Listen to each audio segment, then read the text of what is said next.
The branding iron came out of the fire, the color of a sunset, and the woman who held it did not flinch. She was 24 years old. She had stepped off the Cheyenne to Chugwater stage 4 hours earlier in a divided riding skirt the color of dust. And now she stood at the branding fire of a ranch she had owned for exactly 1 week, holding her dead father's iron over a bawling calf, while 11 men watched her hands. The iron read, "Triple bar," 3 horizontal lines, the mark her father had registered with the Laramie County Brand Book in 1871. She set it to the calf's left hip for a slow 3 count. No longer, because she had learned at 8 years old on her uncle's outfit in Kansas that a count of 4 scorched the hide and dropped the value of the animal, and a count of 2 left a brand a rustler could blot and rework before fall. 3. The smell rose, sharp and familiar. She lifted the iron clean. The calf scrambled up and ran for its mother, and Margaret Calloway handed the iron back to the fire and reached for the next loop of rope without a word. Amos Reek watched from the rail. He was 58 years old. He had been foreman of the Triple Bar for 19 years, since before this woman could walk, and he had buried the man who hired him 8 days ago in the cottonwood drawer behind the home pasture, and he had decided, somewhere between the burying and the reading of the will, that the daughter from Boston would last until the first snow and not a day past. The bank's note came due the 1st of November, 31 days off, with the snow already come once, and a green owner could not make that money. He had been wrong about people before. He did not think he was wrong now. "You'll want to slow that fire," he said. "Iron's running hot." "It's running right," she said. She did not look up. "It was running hot an hour ago, when Charlie burned the heifer on the shoulder. I moved the coals out and let it bank. 3 counts clean now." The men around the fire went very still, in the particular way men do when a thing has been said that they were all thinking, and none of them had meant to hear out loud. Charlie Voss, who was 19 and had in fact burned a heifer on the shoulder an hour earlier, found something to do with his rope. Reek chewed the inside of his cheek. "Your father ran 4,000 head on this grass, maybe a little better. You know what 4,000 head is, Miss Calloway, in October, with the bank holding paper on half of it?" 3,840, she said. "By the tally book in the office, dated the 14th of September, in my father's hand. And I know what the bank holds. I read the note on the train." Now she looked at him. Her eyes were a pale, level grey, the grey of a winter sky that has not decided whether to snow. "It comes due the 1st of November, 31 days. The fall sale at the Railhead is the only money that meets it. So we brand the late calves, we make the gather, and we drive to Cheyenne. That is what we are doing here, Mr. Reek. I assumed you knew." "I have read the Laramie County brand records from that decade. The Triple Bar is in them, registered to one Josiah Calloway, leather merchant of Boston and Chugwater, and beneath his name, in a later hand and a different ink, the transfer to his daughter Margaret, recorded the 12th of October, 1879. The clerk who entered it added no remark. Clerks rarely do. But the date matters, because by the 12th of October, the snow had already come once to the Laramie Plains, lightly, and gone, and everyone on that range was counting days. She had come west, the way thousands of Eastern women came west in those years, which is to say, she had not come the way the dime novels said. She did not step down from the coach in silk. She did not faint at the dust. Margaret Calloway had spent every summer of her girlhood, from the age of 7 to the age of 15, on her mother's brother's ranch outside Abilene, sent there each June because her mother believed Boston air in summer bred fever, and her father believed a child should know how a thing was made before she sold it. So she had learned to rope before she learned to dance, and she had learned both, and the learning of the first was the one that was about to matter. Her father had been a leather man. Callaway & Sons of Boston sold harness and saddle leather and fine gloves to half of New England, and Josiah Callaway had bought the Chugwater grass in '71 the way a leather man buys a tannery, as supply, as the thing behind the thing he sold. He visited it twice a year and ran it by letter and by Amos Reek, and he did not, as far as the record shows, ever once imagine that his daughter would stand at its branding fire. He had a son for that. The son had died of typhoid in '76 at 19, and Josiah Callaway had not changed his will, because men of business put off the unpleasant tasks the same as other men. And so, when his heart stopped in his Boston counting house on the 3rd of October, 1879, the triple bar passed not to a son, but to Margaret, who was the only Callaway left. The will reached her on a Tuesday. She was on a train west by Thursday. Whether she grieved her father on that train, the records do not say. The letters from that autumn that survive are about cattle and the bank and the price of winter hay. And a woman may grieve in a tally column if that is the only paper she has. She arrived in Cheyenne on the 9th, took the local stage north on the morning of the 10th, and reached the triple bar by supper, and by the following morning she was in the branding pen, because the calves did not know her father was dead, and the 1st of November did not care. That first morning, Reek had tried to set the terms. "There's a hotel in Chugwater," he had said, "and a better one in Cheyenne. A woman with property does her managing from a parlor. You tell me what you want done. I'll see it's done. That's the arrangement that's worked 19 years. It worked 19 years, she agreed, because my father was in Boston and could not tell a steer from a heifer at 40 feet. And you could. I can. So that arrangement is over. I'll do my managing from the saddle." She had pulled on a pair of leather gloves, worn pale across the right palm, where rains had crossed them 1,000 times, and she had looked at him with that winter-grey patience that was so much worse than anger. "You're a good cattleman, Mr. Reek. My father's letters said so for 19 years, and his letters were honest about money, which is the only thing a leather man is ever fully honest about. I'd be a fool to lose you, but I would rather lose you than pretend I can't see what I'm looking at." He had not answered that.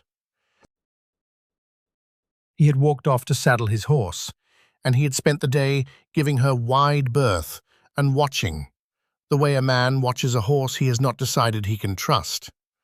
And what he saw bothered him more than insolence would have. She knew the work. She knew it in her hands. She caught a calf's near hind leg with a heel loop on her second throw, which Reek himself missed one time in 5. And she did not make a show of it, did not look around to see who had seen. She simply did the next thing. If you came here for stories of women who carried a ledger in one hand and a branding iron in the other, and who learned both trades before they were 15, the small button beneath this video keeps such stories coming. That is the only thing I will ask of you. It was Eli Dawn who saw it first, saw what she was, before Reek would let himself. Dawn was a line rider, 31 that autumn, a horsebreaker the outfit kept on through the cold months, because a man who could gentle a spoiled horse without breaking its spirit was worth 2 who could not. He had been riding the north fence the day she arrived, and had come in at dusk to find a new owner at his supper table. And he had said nothing, because Eli Dawn said nothing roughly 4 times out of 5. But he had watched her eat. She ate the way ranch people eat, fast and without comment, and she had passed the salt before it was asked for, having seen the hand reach, and Dawn had filed that away the way he filed away everything. On the third day, a grey gelding the crew called Trouble, a 4-year-old that had thrown 2 men and bitten a third, got loose in the corral while Meg was crossing it, and went for her with its ears flat. The men at the rail shouted. Dawn was already moving, but Margaret Calloway did not run, and she did not freeze. She turned her shoulder to the horse, dropped her eyes from its eyes, went still, and let her hand fall open and low at her side, and she made a sound, low, even, almost bored, that Dawn had heard exactly one other person make, an old Comanche-trained mustanger down on the Cimarron. The gelding pulled up 6 feet from her, ears coming forward, confused. It stood. After a moment, it dropped its head and lipped at her open palm. "Don't reward him with your hand," Dawn said quietly, reaching the rail. "He'll learn to crowd you for it." "I know," she said. "I'm not. I'm letting him decide I'm furniture. You can't scare a horse this far gone. You have to bore him."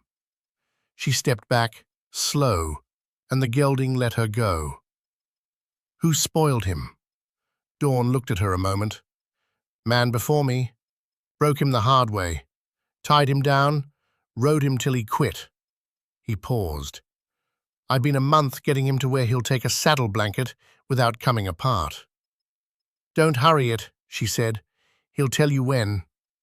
And she walked out of the corral, and Eli Dawn stood at the rail and watched her go, with an expression Amos Reek happened to catch from across the yard and did not like, because it was the expression of a man revising an opinion.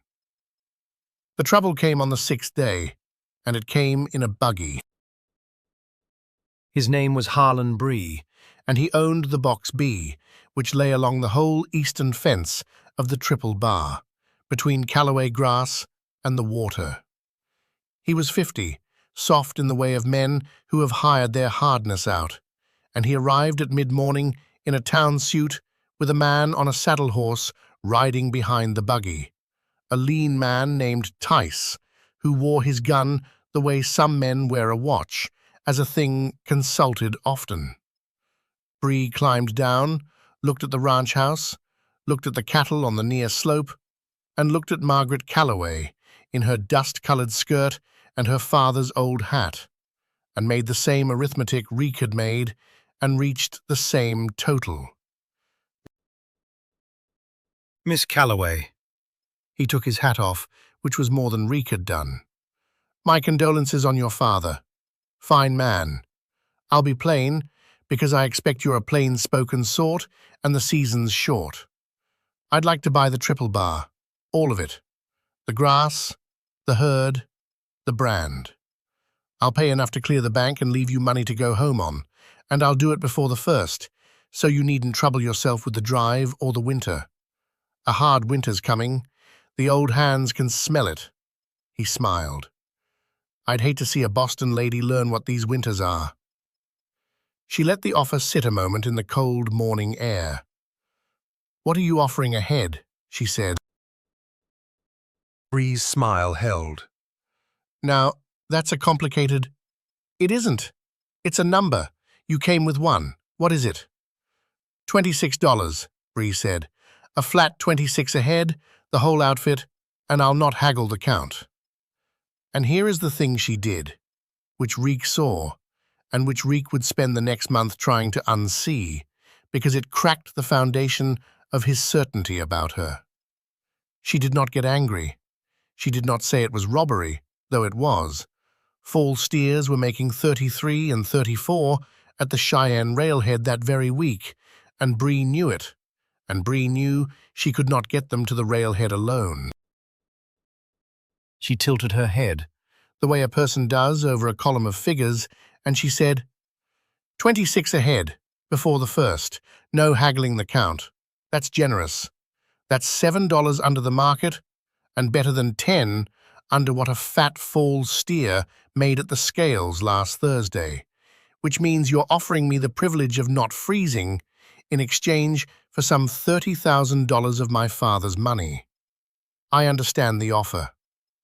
She smiled then, and it was a pleasant smile, and it was the worst thing he had seen all morning. The answer is no. We're driving them ourselves. Tice, on the saddle horse, shifted his weight. Bree put his hat back on. You can't make that drive, He said, and the softness was gone now. Not with this crew, not with a foreman who'll be gone the first week your back's turned. You'll lose stock crossing the chug, you'll lose more to the cold, and you'll reach Cheyenne late with a gaunt herd and a note past due. And then you'll sell to me anyway, in December, for 18. He climbed back into the buggy. I'm trying to save you the bad winter, Miss Calloway. Remember I offered. The buggy turned in the yard. Tice held his horse a beat longer than he needed to, looking down at her, and then followed. Reek came up beside her as the dust settled. He did not say what he thought, which was that Bree was right about the crew, and right about the chug, and right about December. He said only, "You should have taken a day to think on it." He gave me 31, she said. I don't need 32. She was watching the buggy out of sight, and her voice, when it came again, was quieter, the level grey gone thin at the edge. He said something true, though, in all that. About the foreman. She turned and looked at him. Are you leaving me the first week my back's turned, Mr. Reek? I'd rather know now. I can plan around a thing I know. Amos Reek looked at the cattle on the slope. 4,000 head of another man's gamble that was now this woman's gamble, and at the grey sky that had already snowed once. And he did not answer her. He told himself he had not decided. He had in fact decided, or thought he had, 8 days ago at the cottonwood draw. But he found, standing in the yard with her question hanging between them, that he could not quite say the word out loud. And a man who cannot say a thing out loud has already begun to change his mind about it, whether he knows it yet or not. Gather starts tomorrow, he said finally. South Range first. It'll go faster than you think and harder than you know. And he walked to the barn, leaving her question unanswered, which was its own kind of answer, though neither of them would have called it that yet. That night, the lamp in the ranch house office burned past midnight. Reek saw it from the bunkhouse and thought she was crying, the way a man assumes a woman alone with a lamp is crying. She was not. She was reading 19 years of her father's letters to his foreman, which Reek had kept in a tin box in the office because Josiah Calloway had told him to keep everyone, and she was reading them in order, and she was learning 2 things at once. She was learning her ranch, and she was learning her father, a column of figures at a time, a man she had seen twice a year her whole life and never once at a branding fire. And somewhere in that stack of cattle counts and hay prices, she was looking for a sentence about herself, and had not yet found one, and had not yet stopped looking. The 1st of November was 31 days out. The snow had come once already, and out past the eastern fence, on the Box B, a lamp burned late too. The gather started before light, and it went the way Reek had promised, faster than she thought, harder than she knew. They worked the South Range first, 6 riders pushing cattle out of the breaks and the creek brush toward the home holding ground, and the work was cold and constant, and gave no one room to think about who owned what. Margaret Calloway rode a stocky bay her father had kept for company horse, and she rode it the way a person rides who has spent the morning of her life in a saddle, low and quiet in the seat, letting the horse read the steer before she touched the rein. By the 2nd day, Reek had stopped assigning her the gentle ground.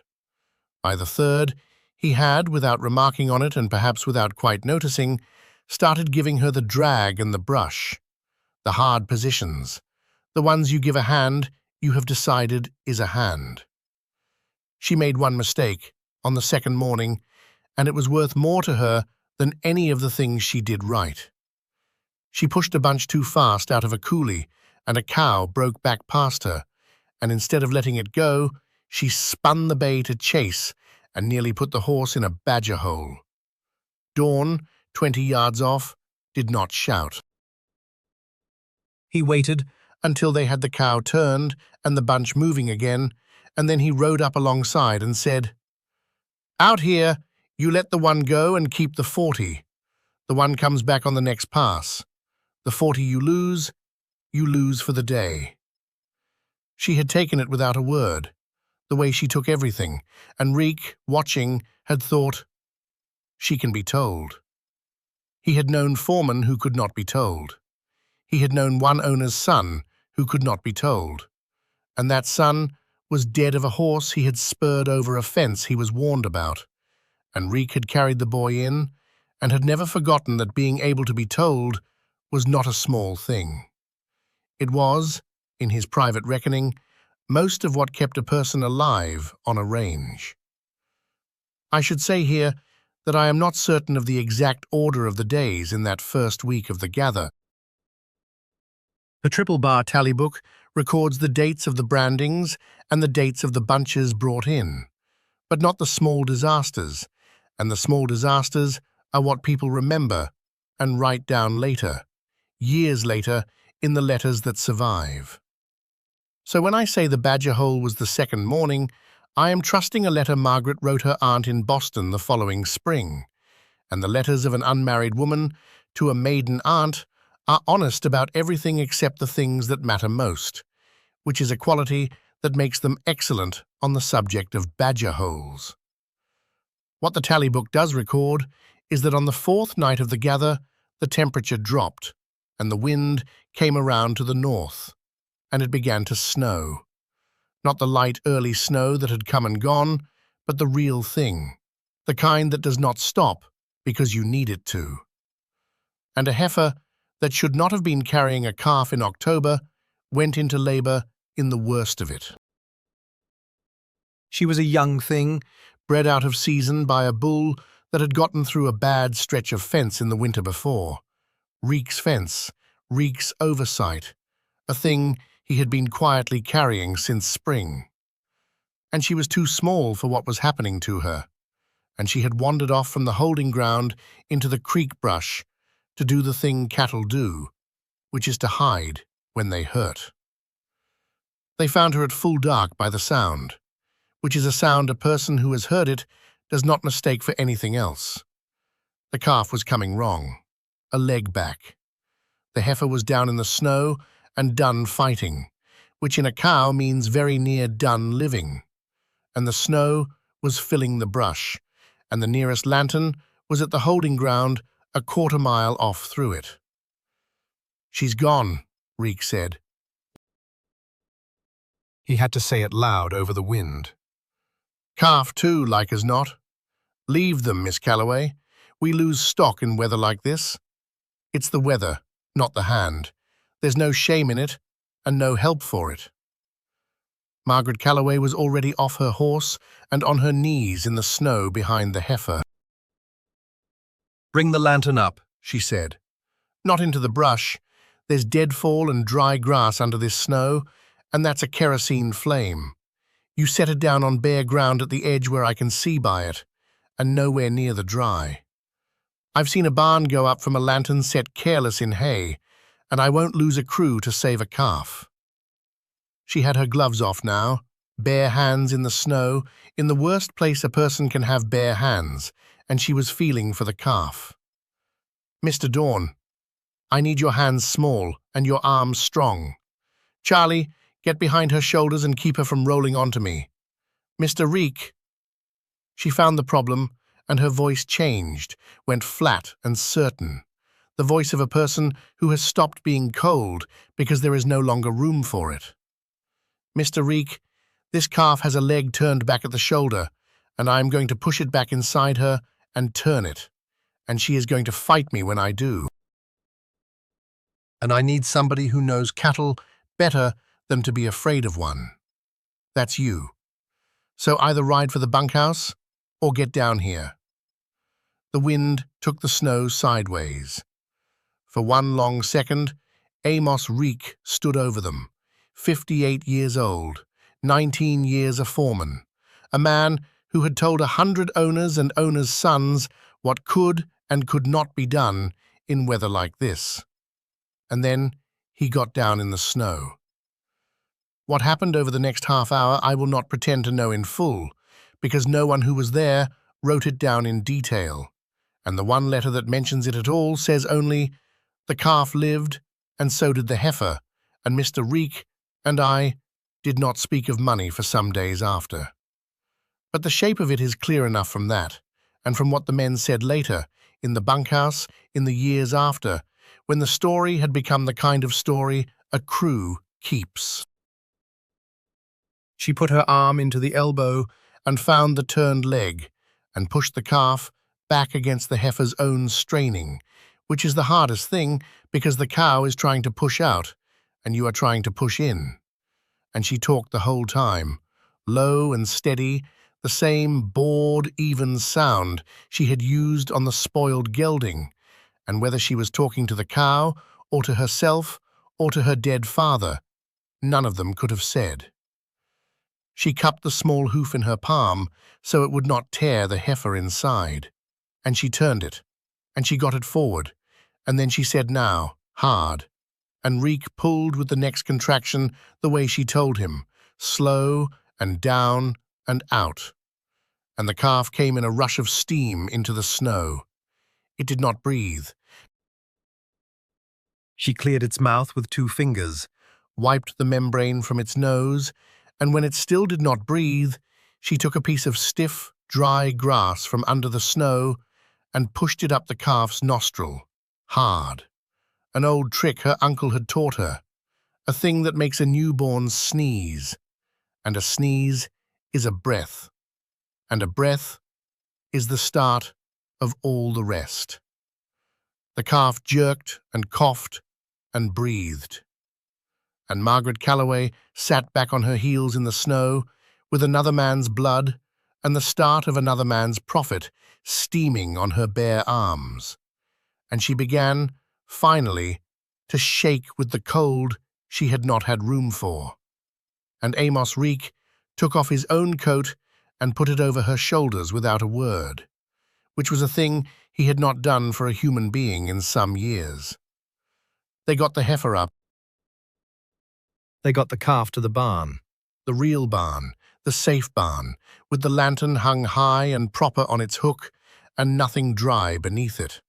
And the heifer followed her calf the way they do, and by midnight the 2 of them were bedded in clean straw, and the storm was howling against the boards, and the crew was thawing by the bunkhouse stove, and the story was already starting to set, the way a brand sets, into the hide of the outfit.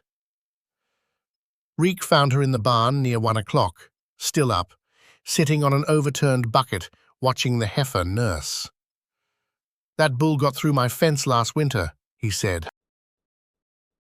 He had decided, somewhere between the snow and the barn, to say the true thing, because she had earned the true thing. "That's why she was bred wrong and out of season. My fault. My fence." "I know," Meg said. "I saw the patch on the north line. New wire, old posts, done in a hurry in cold weather." She did not look up from the heifer. "You fixed it the day after you found the gap. In January. In weather like tonight. Alone. Because you didn't want to pull a hand off the feed grounds in a hard month. I read it in my father's letters. He thanked you for it. He said, Reek mended the north line himself in the worst week of the winter and would not be thanked for it. So I am thanking him on paper where he can't stop me." She finally looked at the old foreman. "He noticed you. 19 years. And he noticed." Amos Reek stood in the lantern light with no answer to that. The second time in a week she had left him without one. And he understood for the first time that he was not staying or going as a kindness to her. He was staying because he wanted to see how it came out. He was, God help him, curious. "There's a thing you ought to know," he said, "about the night your father died." And then he stopped, because it was not his to tell, or not all of it, and the part that was his to tell was tangled with the part that wasn't. And he was a man who, when uncertain, said nothing. "Another time," he said. "Get some sleep. The gather don't care that we were up." She let him go. She had learned in 2 weeks when to let a man go and when to hold him with a question. And this was a letting go. The pressure came on 3 sides after that night, the way trouble does once it smells decision in you. The bank came first, in a letter, polite and final. The note would be called the 1st of November, the full sum, no extension contemplated, signed by a Cheyenne man named Pruitt, whom her father had described in one letter as careful and another as Bree's man at the bank. Take care what you write him. She read both of her father's descriptions and understood the letter better than Pruitt meant her to. The weather came second. The early storm broke, and a false warm came behind it, the worst thing, because it pulled the snow off and turned the creek crossings to mud and rotted the river ice that the herd would have to cross on the drive. And every old hand on the place watched the south sky and said nothing, and meant the same thing. And Bree came third, but not himself this time. 3 of his riders, Tice among them, were seen along the eastern fence on the 5th and again on the 7th, sitting their horses on Box B ground, watching the triple bar gather, and once a section of the line fence between the 2 ranches was found cut.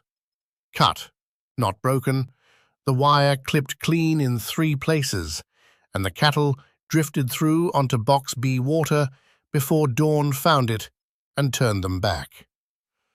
Reek wanted to ride over and have it out. Meg told him no. "He wants you to come over angry," she said.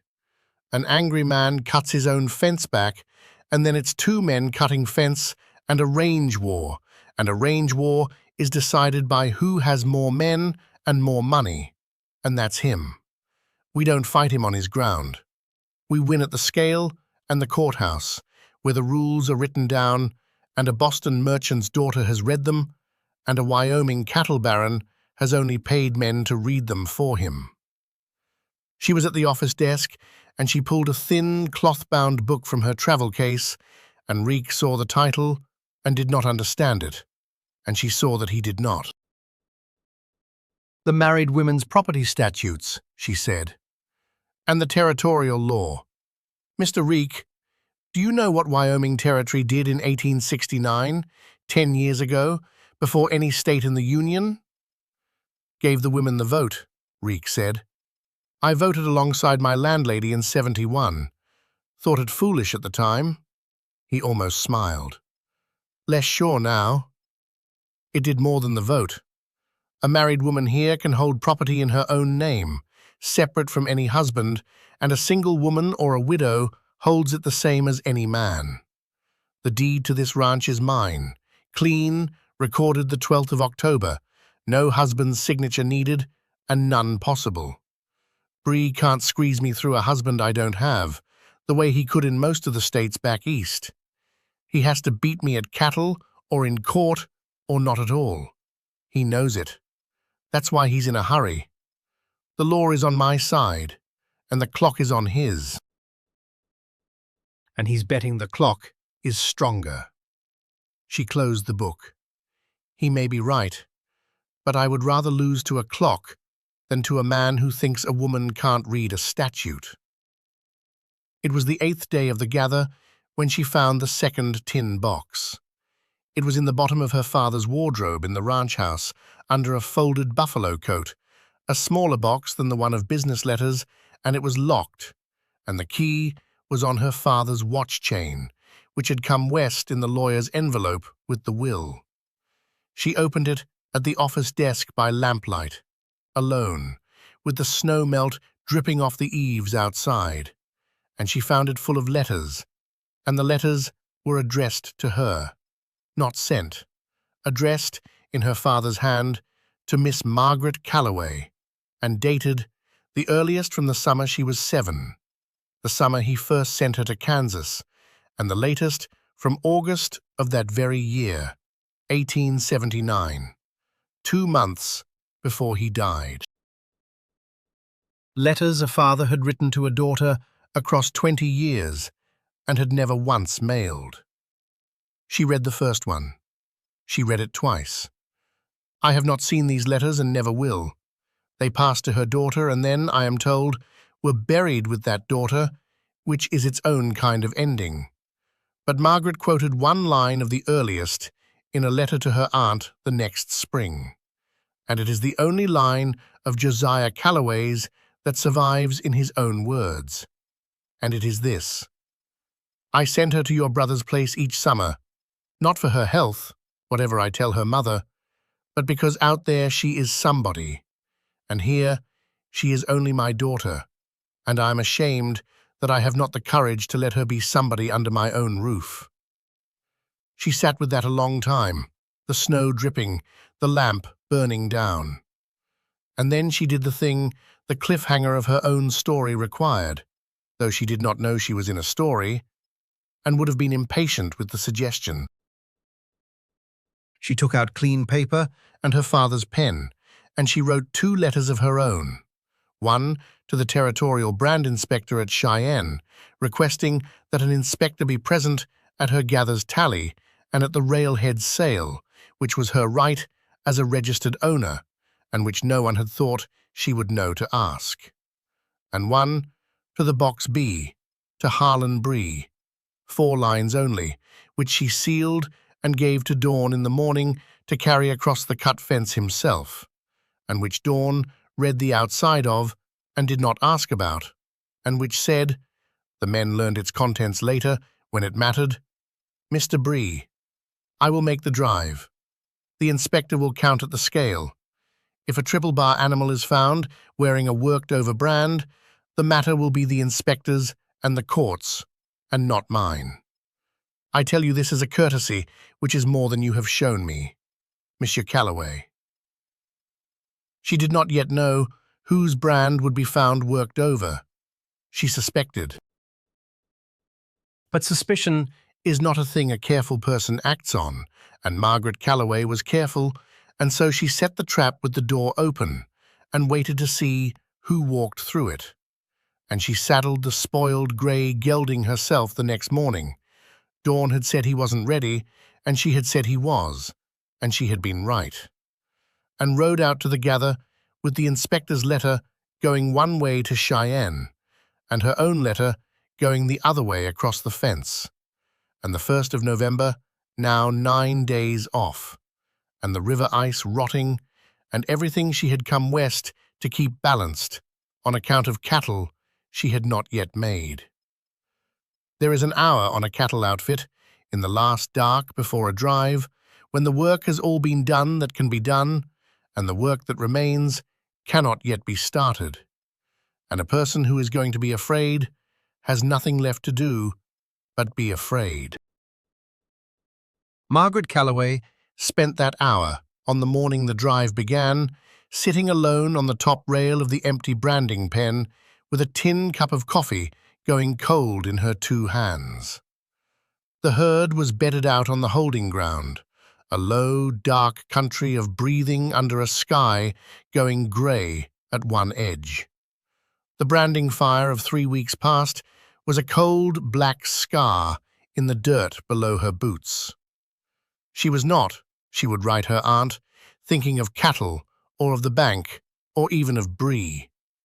She was thinking of her father, who had sat, she was suddenly and uselessly sure of it, on this same rail twice a year for 9 years, and had watched other men work his cattle, and had gone back to Boston and written her letters he never sent, and had died without telling her that she was somebody.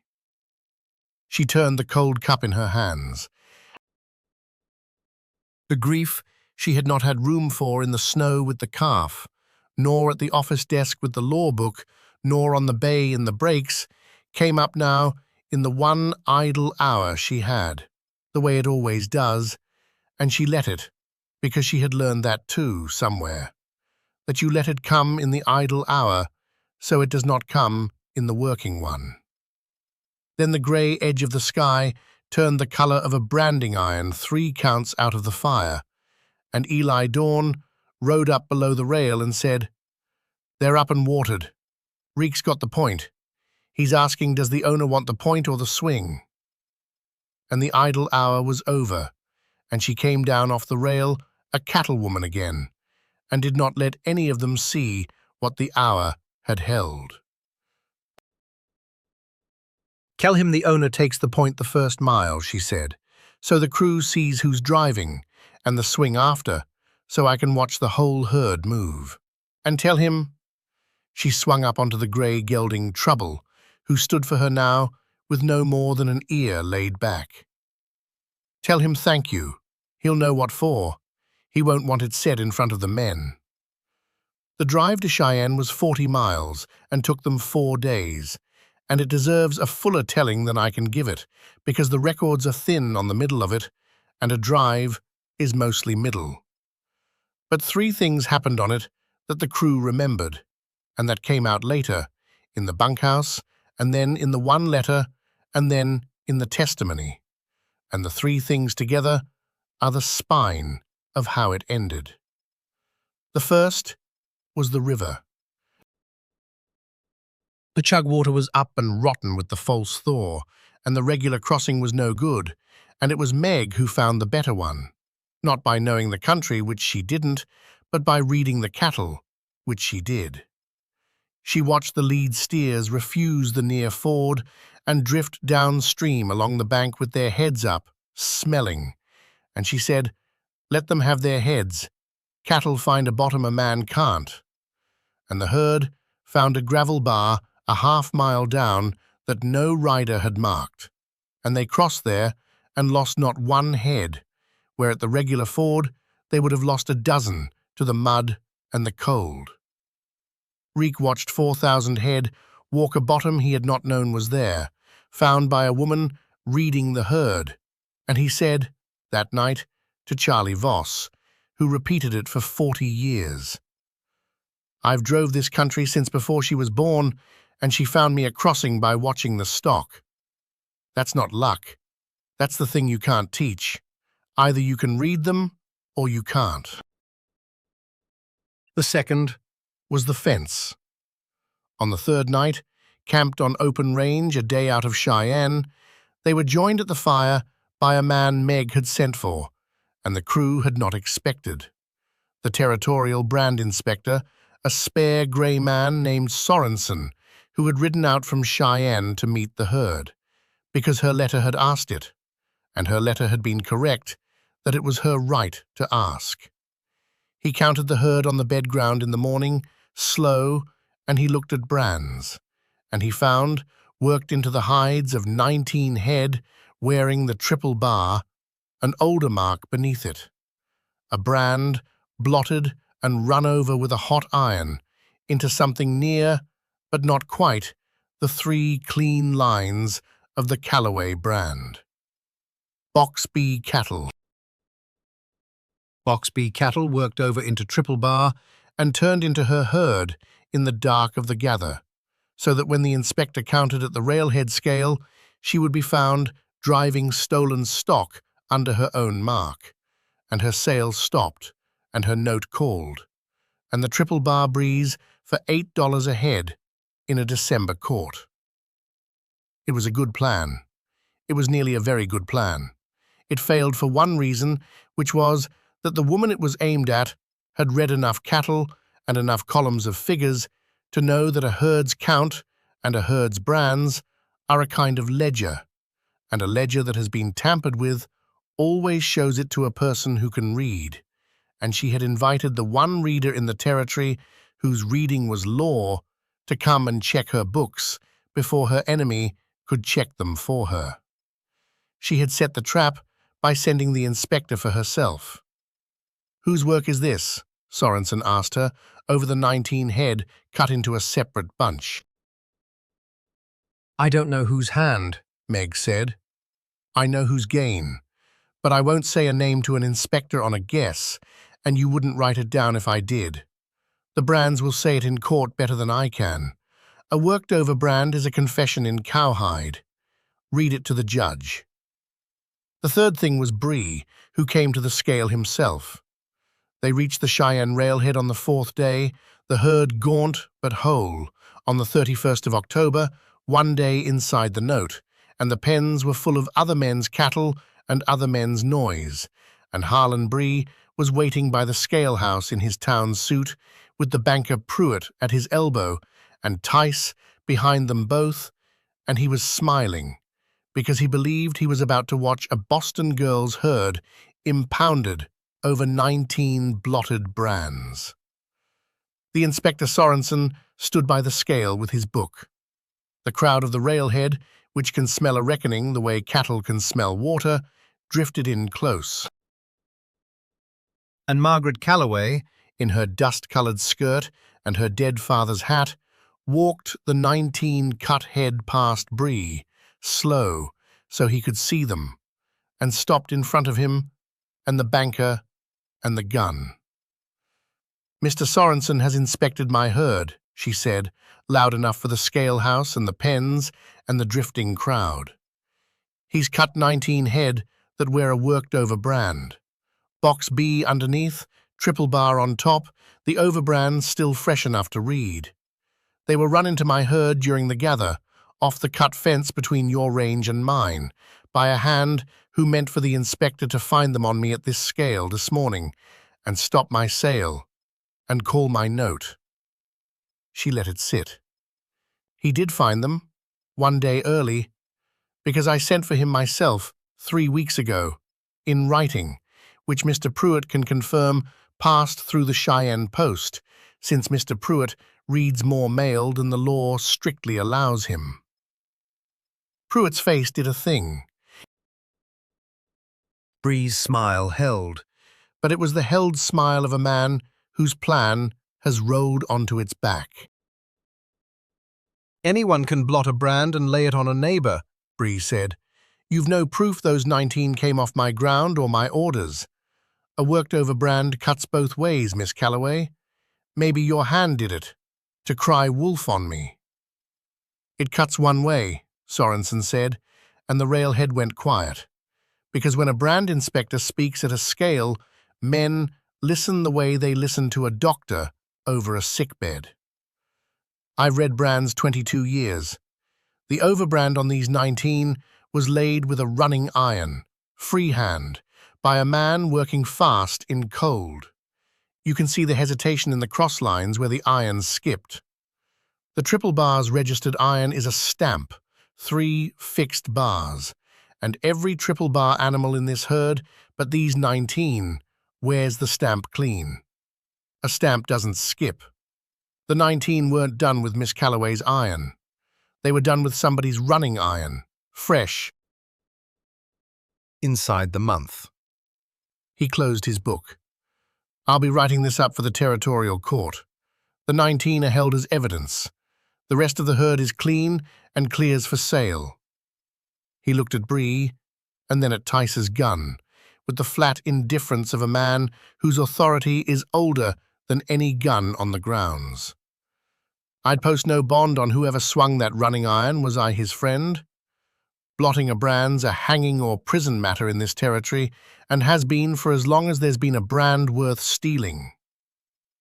Tice, very quietly, took his hand away from his belt, the way a man does when he has just understood that the trouble is no longer the kind a gun solves. It was the second time in the story a hard man revised himself near Margaret Calloway, and it would not be the last. But it was the one that ended the matter, because when the muscle reads the room and steps back, the soft hand who hired it has nothing left to stand on. Bree sold the box B inside 2 years and went back east. The 19 head and the running iron and a hired man named Tice, who proved talkative once the penitentiary was mentioned, made the territorial court an easy morning the following spring. But that is law, and law is slow, and the story the crew kept was not the courtroom. The story the crew kept was the scale, and the gaunt whole herd crossing it at $33.20 a head, and the note paid in full at Pruitt's own bank, with Pruitt counting it, and a woman in a dusty skirt watching him count and saying nothing, which was worse for Pruitt than anything she could have said. The note was paid on the 1st of November, 1879, with several $1,000s over. She had made the drive, she had read the brands, she had won at the scale in the courthouse, where the rules are written down, exactly as she had told Reek she would. Amos Reek stayed. He stayed that winter, and 11 winters after, and he is buried in the cottonwood drawer not 40 feet from the man who hired him, which was his own request, recorded in the one will a foreman ever troubled to make. The understanding between him and Margaret Calloway was never spoken aloud, because neither of them was a person who spoke such things aloud. It was an understanding made entirely of work given and work taken, and the one coat laid over the one set of shaking shoulders in the snow. And that was enough for both of them, and would have been spoiled by words. The understanding between her and Eli Dawn took longer and was spoken even less, and I will tell you the whole of its turning here, because it was small, and the small things are the true ones. It was the spring after, at the spring branding, the first full year's branding, she ran as owner. They had worked since dawn, and the fire was low, and the last calf was done, and Dawn brought her the triple-bar iron to bank for the night. Her father's iron, the 3 clean fixed bars, the stamp that did not skip.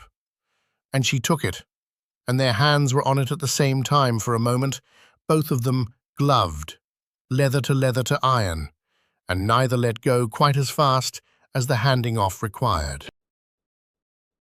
You rode Trouble all winter, Dawn said. He's a good horse now. You were right that he was ready and I was wrong. You gentled him, she said. I only rode what you made. That's most of everything, Mr. Dawn. Somebody makes the thing and somebody rides it, and the riding gets the talk, and the making gets forgotten. She was quiet a moment. My father made me and never said so. I'd not do that to a man who gentled my horse. You did good work. I see it. I'm saying so out loud, which my family was never any good at. Eli Dawn took his hat off then. Not sweeping, not courtly, the way the Boston men had done it at parties she no longer thought about, but slow, the way a man uncovers in a church or over a grave, a thing he had not done before a woman in his life. And he said, Eli. Just the one word, his given name, which she had never used, having called him Mr. Dawn for a year and a half. Margaret, she said. Meg, to the people who've seen me with my arm in a heifer. He held her hand the length of 3 breaths. I counted 3 because that is what she wrote. 3 breaths, no more. And a woman who counts a thing in breaths has counted it because it mattered. Then he let it go, and they banked the fire together, and that was the whole of it, that year. There would be more years, but the channel of this story is the first one, and in the first one, a man took off his hat and said his name, and held a hand for 3 breaths, and on this range, in that time, between those 2 people, that was a great deal, and anyone who has read the letters knows it. She ran the triple bar for 41 years. She married Eli Dawn in 1881, in the parlor of the ranch house, with Amos Reek standing up for the groom and a circuit preacher who had to be sent for twice. And she kept her own name on the brand book and the deed because Wyoming territory let her, and because she had learned young what had cost a woman to be only somebody's daughter, and would not become only somebody's wife on paper, though she was glad to be his wife in every way that the paper did not govern. They had a daughter